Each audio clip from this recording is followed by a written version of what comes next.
अभी आप सब सुन रहल छी अनिल म्यूजिक प्रोजेक्ट को।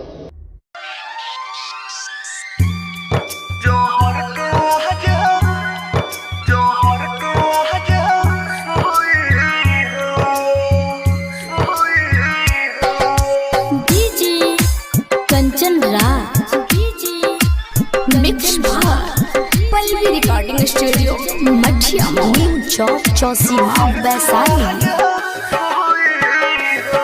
हम देख न पाइब जियते जे, हम देख न पाइब जियते जी, दोसर जग तोहके छोए हो। लगवाले में जाके हो सोना, लगवाले में जाके हो सनम जौहर के आज सोए हो। लगवाले में जाके हो सनम जौहर के आज सोए हो। हम देख न पाइब जियते जे,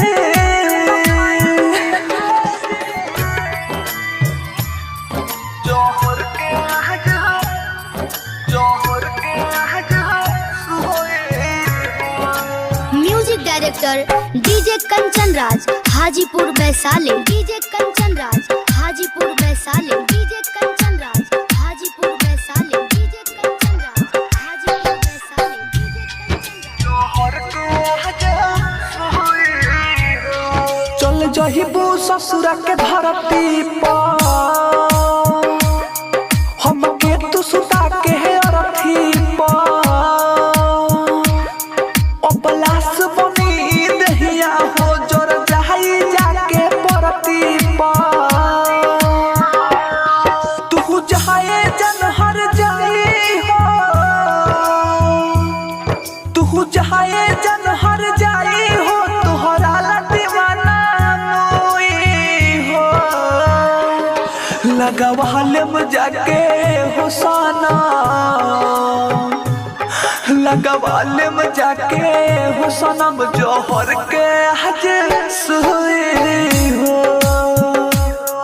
लगवाले में जाके हो सनम जौहर के आज सोए हो। हम देख न पाइब जियते जे,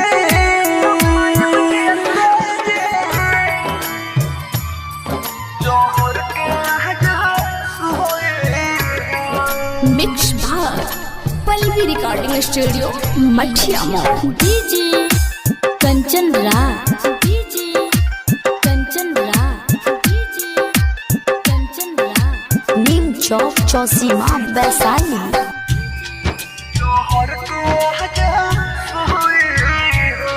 राइटर गुड्डू गोल्डन कहेला, हमर जितना दर्द सहेला। परमोध के हम बतवनी हो, हमरा संगवा उ रहेला। दुनिया हमारी अब ठोकर हो, दुनिया हमारी अब ठोकर हो। लोर पोछिल के रुई हो। लगवाले में जाके हो सोना, लगवाले में जाके हो सनम जौहर के आज सोए हो।